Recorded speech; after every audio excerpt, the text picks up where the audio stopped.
To Aussie Helpers, Nerida and Brian Egan. They're in Charleville. We called into Charleville and we met them. We flew in there the other day. I forget what day it was, because when you travel to about 10 or 12 towns in 3 days, you don't know where you've been, and you're flying over. It's fantastic flying over Australia. It's just fantastic. The patterns, it's just, and the rivers in the Gulf, it's just, I wish everyone could do it. Come and meet Nerida and Brian Egan. Nerida first. I'm in Charleville. I'm talking to Nerida Egan. You're the other half of Brian Egan, the Aussie Helpers. How are you, Nerida? I'm very well, thanks, Macca. And we've met before, haven't we? We have, many years ago. Oh, not that long ago. Come on, you might remember, but I don't. It's a couple of years ago. Okay, sounds good. It was in Dalby, I think. That's correct. You live here in Charleville? Or? Yes, been here 9-10 years now. Moved out here, and I sit in the office and answer the phone and get food parcels ready and make up pamper packs and things like that. Brian's the one that's out on the road constantly, but I know the people that I speak to are very grateful for any assistance that we can give them, and we give them whatever we've got, free of charge, of course. Going through this terrible drought. Some people have had rain, but not everybody. And I suppose you get renewed and invigorated by the fact that lots of people give and help, and from all over Australia, don't they? Look, we couldn't do it without other people. People ring up and say, oh, thank you for doing what you're doing, and I say, well, it's a combined effort, because without their generosity, we couldn't do it. I could talk to Brian about it, but you tell me, how did it all start? Well, Brian is a Vietnam vet and was very depressed and got down. We had a property on the Darling Downs and there was a drought on. Brian spent 12 months in hospital, didn't know his name, couldn't speak, and with the drought on, I had 4 children at home and we just lost the farm. Moved into a housing commission home in town, and when Brian got home, he saw his psychologist and said, Brian, look, you go and help someone that's worse off than you. Brian said, I'm 50-something year old, I've lost everything, who's worse off than me?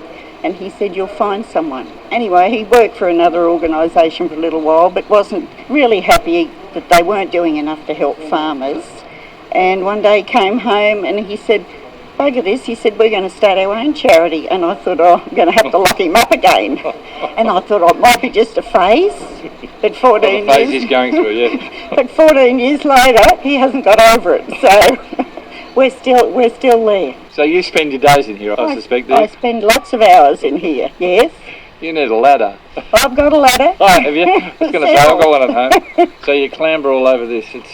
And this comes from all over. All donated. And it's just the generosity of other people thinking of other people. It's just amazing. And why did you pick Charleville? How come you came here? We couldn't afford to buy a building anywhere else. And we'd started off with our car and a borrowed trailer. That's how we started, in a rented building.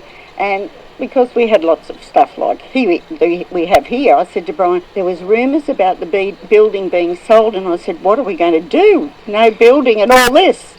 So he was out here doing drought work out here and right out to as far as Windora, and he saw this building for sale. And the lady that owned it was an old supermarket many years ago, sold it to us for a good price, and we could afford to pay for it. So that's how we ended up in Charleville. The other half of the team, I've been talking to Nerida, is Brian Egan. How are you, Brian? G'day, Macca. How you going, mate? The joint looks like my bedroom is full of junk, stuff everywhere. Hey, this isn't junk, mate. This is good stuff.